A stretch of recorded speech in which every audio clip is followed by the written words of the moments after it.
Hello and welcome to Fails, Falls, and Fuck Ups. Today we are joined by the musical ambassador to tomorrow. We're talking about the silver surfer of the sonic waves.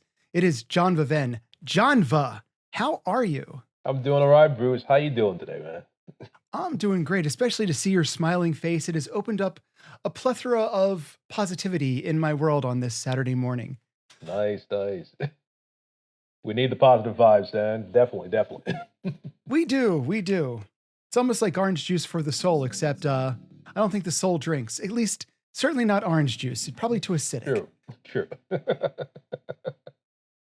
So you have had a long storied career in music, and we're going to get to some of the finer points. And by the finer points, I mean the mistakes you've made along the way. All of those wonderful fuck ups that have just thrown you for a loop, but taught you a little something. So, Jonva, take us back. Take us back and start talking. Well, it's been a long journey, and when you say actual fuck ups, like I said, I would say that there've been quite a bit, which I've kind of thought, they were kind of learning experience. But one that I found that kind of stood out most was, you know, being naive of the situation that you enter in. Now you're talking about as getting into being a professional musician, as opposed to like a kid jamming in like whatever basement you happen to be jamming in. Totally, totally professional. And you're thinking that this situation, this is it. You've really bagged the right opportunity for yourself. Let's lay out what that opportunity was. So, Mhm. how did young Jonva with his first instrument, which I assume was possibly a ukulele or a flute? Well, actually, the first instrument was actually the saxophone in grade school. But along the way, I found the piano, which I, totally became, so passionate about to this very day. You probably see a lot of me playing on social media with the piano, so that's my thing. I enjoy the piano. It kind of transcends everything that I have to say in more of a sonic type of way. You know what I'm saying? Compose everything you want on it. Totally, totally.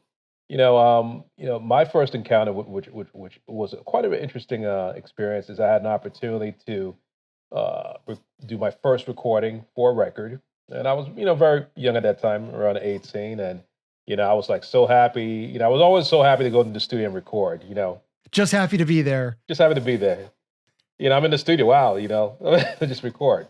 Well, there's a little bit more to the music business than just record, and I didn't know that. I thought you just go in there and go ahead and be creative, right? And then you're on the record, and maybe somebody will cut you a check. I didn't know all the legalities behind it. Here's some burgers, kid. Thank you so much for coming. It was one of those type things, yeah. To find out that yes, the project did come out, and I was on there, and you can kind of say it was a nice pat on the back, and kind of keep it moving. Did they even It's give you credit? No, they didn't. Seriously, I'm on this album. Sure you are. Sure you are. Yeah, but it was me. But like I said, I didn't know that you're supposed to you have to do the actual the legal stuff. You have to be a professional, and that was something that I kind of had to learn the hard way. I kind of thought, for some reason at that age, it just didn't exist, and no one really told me about it. It's just like, hey, kid, you're really talented. Won't you come in the studio and kind of help us out with this recording? And you're not even thinking anything. You're like, oh, you know what? This is great. I'm gonna have an opportunity to be on the record. Guess what? And my friends are gonna get to hear me, and I am totally badass. Yeah, badass and no money, no credit. How many experiences like that did you get hit with before suddenly it clicked like, hey, wait a minute, I'm being taken advantage of? It took me a couple of these occurrences that eventually someone says, you need to get legal advice. You need to speak to an attorney who specializes in entertainment attorney to help you out. And I didn't even know if they even existed and I was young. You really don't know about these things because the glamour which is, you go into a recording studio, you see millions and millions of dollars of equipment. You see pictures of people that you're like, wow, it's so cool. You're taken by that and you're blindsided. All of my heroes are on the wall, and I'm sharing space with their spirit. Right. You know, until somebody said, you're doing this the wrong way. And it was more of, you could say, a tutorial or a form of education on this is what you need to do, and this is how business is done in this industry. Now, the next experience of you going into the studio, hey kid, we like you playing. Come on in. Okay, here's some paperwork for you to sign. How did that go down? Oh, now when I had the paperwork, it seemed like it was a tussle because now I knew too much. So it made the situation a little bit more strenuous because there were certain demands that I had, or in terms I want things I wanted to negotiate, and they're like, "Hey, who the hell is this kid? Asking for these terms. Just shut up and play, and we'll give you like $50." I'm like, "No, it's not going down like that. Actually, I want to be covered in my publishing, okay, and I want my writer's credits as well." So yes, I did have to get school to learn how this business and any business how you have to kind of conduct yourself like a professional. Right, especially in the arts, it's a challenge. Oh yeah, yeah. You learn the hard way. You could be famous and be out there on billboards, but if you don't take care of the business part, that's just pipe dreams. Yeah, you see it all the time too. Hmm. A lot of people just have a massive hit and yet they own nothing and they don't get any money. And after their hit or hits go away, somebody's made millions of dollars, but it's not them. They're back working at a Starbucks or whatever career they can find themselves in. Okay, so true. You find that a lot. That's and it still happens to this very day. Did it slow down your momentum to start conducting yourself like a businessman, or after an initial bumpy period, did it help? You know, After the bumpy period, it slowed up momentum in terms of me jumping to whatever the opportunities was. I had to kind of put things on pause and kind of really think it through and process. What's best for Jonva? Does this make business sense? Even to this very day, I was asking myself, does this make business sense? And what I don't know, I get the specialist to help me understand what I don't know. So this is how you started. So I just started. You started just like everybody else, happy to be there, getting taken advantage of, learn Mhm. some business skills. What was the next big life, business, music lesson?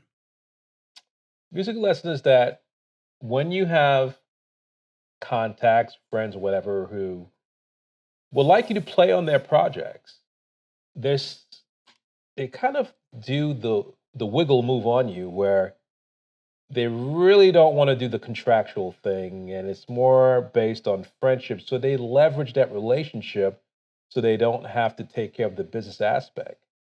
And at first you're like, okay, I'll play on my friend's project, no big deal, whatever. And you start finding that it's a recurring thing. And then the project goes and materializes to something, but guess what? No one knows that you're social because you did this based on friendship, not business. And that was another aspect of it. I'm like, wow, this seems to be happening a lot. People are kind of, you play great. Hey, can you kind of help out? Whatever. You're not compensating me. You are using our friendship as the motive of getting what you want to be done. And it's like at the end of the day, it's like, I'm at a disadvantage because again, no one knows it's me associated with the project except for you. And I'll never be able to prove that, you know. So then it puts a damp on the relationship as well. Now, do you think that is, and I'm sure is different from individual to individual, but do you think that that is a conscious decision, or it's just from the other person's point of view, an incidental and unfortunate side effect? I think it's probably a mirror of both, but again, when it's your friend, you're kind of blinded by it. I mean, because you're like, especially if your friend in your eyes seems to be doing a little bit better than you, or it's at a different placed in you and you're looking to get there, you're hoping on the fact that if you take care of your friend, they're going to take care of you. Yeah. But the thing is that this is, in your friend's eye, this is business. And thanks, you took care of me. It's cool. We're good. And it's just, you see that too many times. So, and that's what kills a lot of friendships too. They also tend not to return the favor. You've done this Right. thing, you've put yourself out, and you're not being credited, but hey, Bob, can you come and play on mine? Oh, my thing's going on. I really can't have that association and shit like that. Right. And it's sad, that people, they don't respect you. That's why I say they just don't respect you. And so I find myself that whenever those situations comes about, I'm like, oh, we gotta take care of the paper first, and then we'll see how serious they are. When it comes to, oh, you know what, it's not that type of thing and whatever, then I know where this is going. So to keep our friendship intact, we just leave it on the table. That is also a hard lesson to learn how to handle those expectations with friends, because oftentimes people do get leveraged into doing lots of things they don't want to do because of the weight and pressures of being there as a good person and a friend. Sometimes they say friends will take your kindness as your weakness a lot. And we see that so many times in all aspects of business. Your kindness for your weakness. But they just don't know. That's never happened to me. Never. Ever.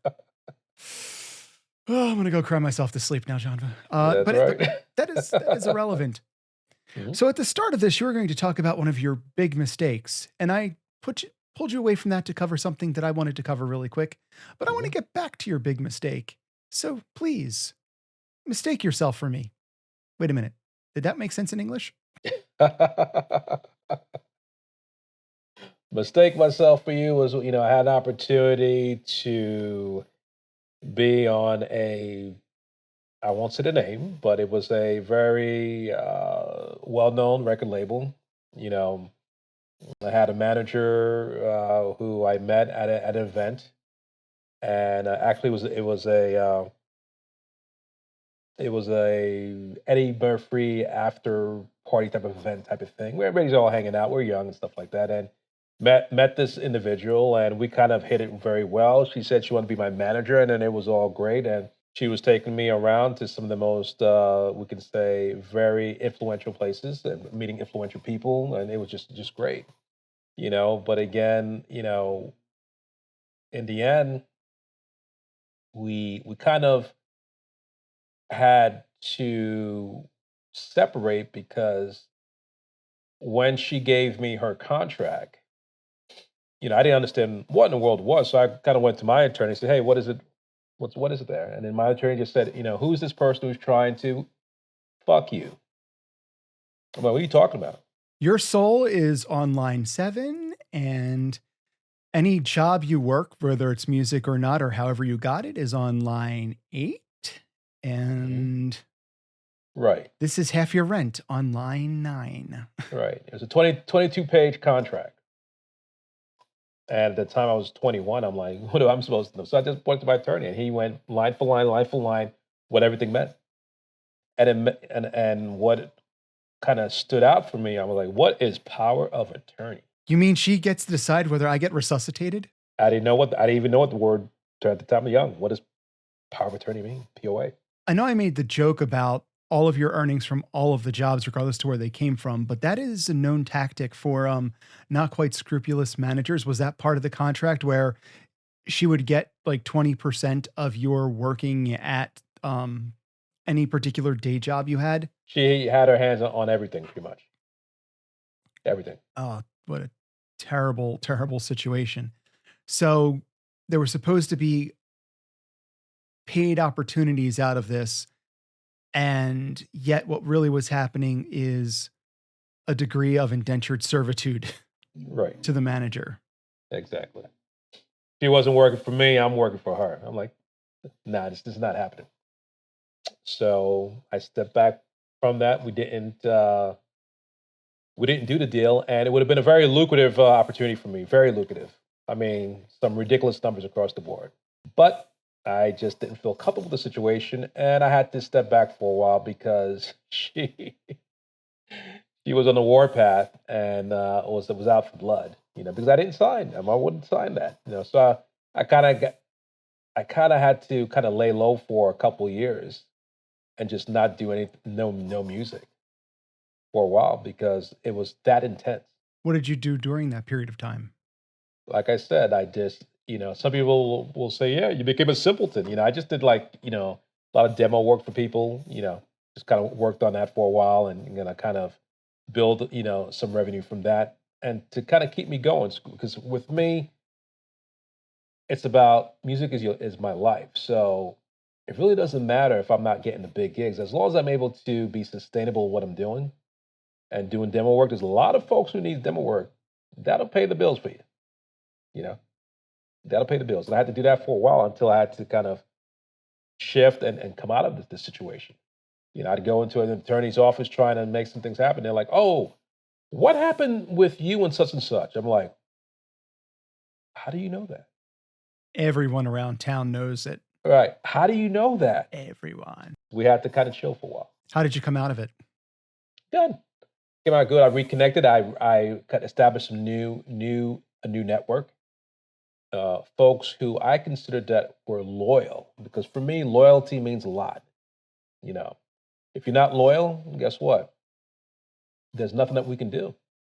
You know, because you are going to be a person who is not trustworthy, and that is important. If you're not trustworthy, you're not in my space. And I built up a team of individuals who, guess what? We all support each other and we had our backs.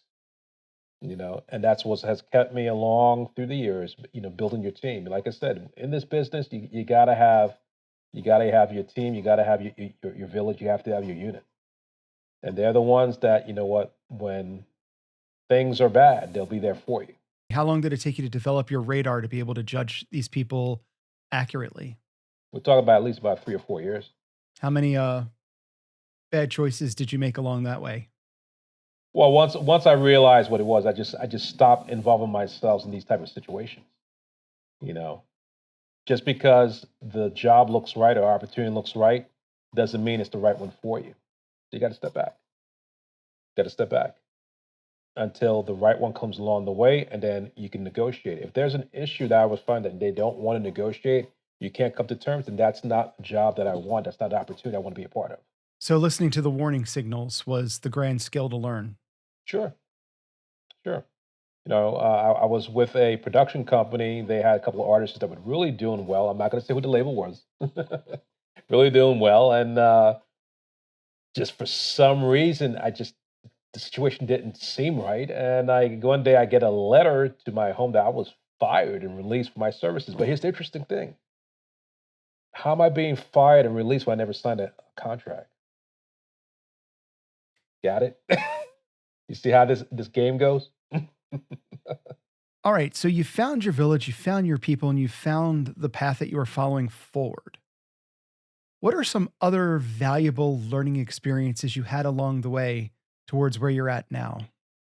I learned that in working with peers, and they may be artists or musicians, you have to really get to know the individual and what moves them and the other side that they're not really showing you. And when you have a talent or ability that can be exploited, everybody wants a piece of the action. But then you find out that, and this is one situation I was working with an artist and we were writing and everything like that. And I have a rule of thumb, honestly. I don't mix my personal life with my business life. I just don't do that because it complicates matters. And the singer was a really talented, but it seems as though that you put me in a really awkward situation where they wanted to have a little something more, and I just have a rule of thumb. I just don't do that because it just doesn't make good business. Well, to make a long story short, we kind of parted the ways, and I think they went to some kind of competition, which was really a competition for. I'm not going to say the name of the alcoholic beverage, but they went and they placed very high in this competition, but they got national exposure. I was like, yo, and I heard about it with a song that I did and wrote, and I'm like, well, first of all, I'm the one that did the song. You never got my permission to go use the song, so they were like, "F you, I'm going to go do this." So you got to know who you're dealing with. If I was such a bad person, I could have kind of got my lawyers on that. But I'm like, you know what? We move on from that because that for me is just a distraction and it's wasted energy. You know, I choose my battles. Trust me. And not investing the emotional energy in something so pointless, certainly to like the person themselves showing their true colors, chances are not worth the emotional investment, much less a professional angst or whatnot. Where are you at now in your career? I'm in a good place. I'm involved in a lot of things. I have, my podcast. I have a mentoring, and I'm also a mentor, a music mentor, professional business mentor, and I'm mentoring the next stage of creatives. In terms of creatives and leaders as well.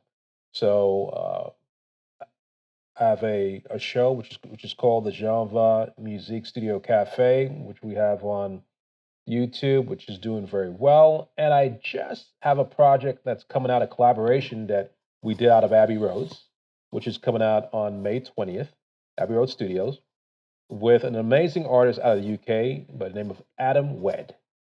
And the song is called Some Days. It's going to be going out worldwide. So we're really excited about that. And, I'm in a good place. I'm really excited about this project. I have some other projects coming out of the UK with a young, talented songwriter, performer by the name of Craig Gallagher.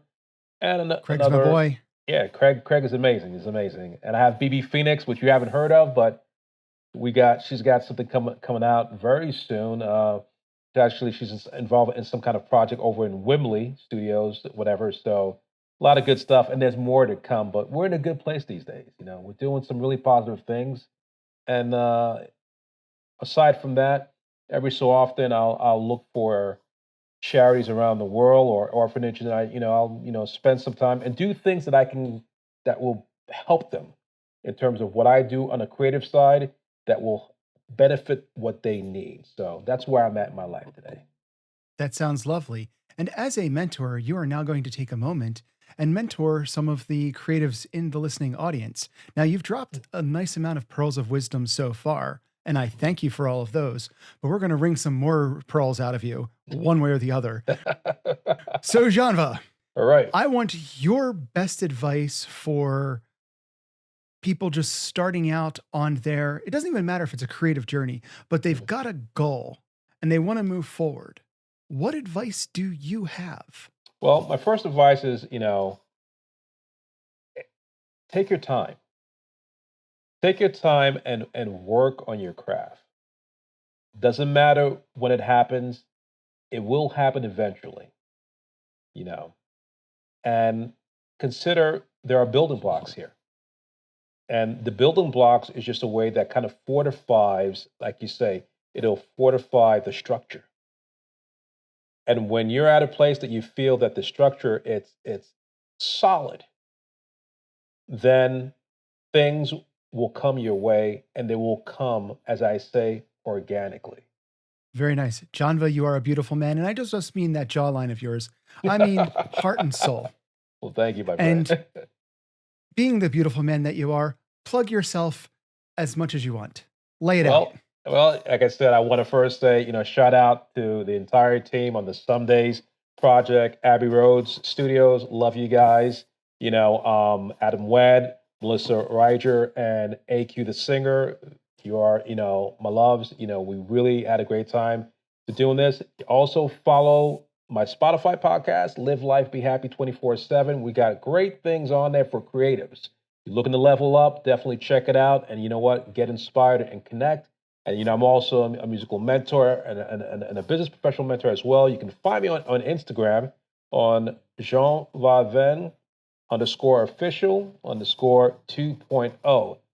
Even on YouTube, you put the Jonva experience, you'll find me. But like I said, it's all about connection with me. And I'm here to help you level up and take your passion and dreams to the next level. So remember that. Much love. Well, there he goes. Of all the things that Jonva is, a hell of a guy is at the top of the list. Was there a question that you feel I should have asked Jonva? Maybe you want some help leveling yourself up. If so, leave that question in the comments, and he will advise you from afar. As for me, you can find me at all my socials. Next week, finally, I am joined by Andrew Salgado, a singer-songwriter, and yet another hell of a nice guy. If you're not leading the ship, nobody can get on board. You can't just kind of sit on the sidelines and think someone's going to come to you with a ship and go, hop on. I'm going to take you everywhere you want to go.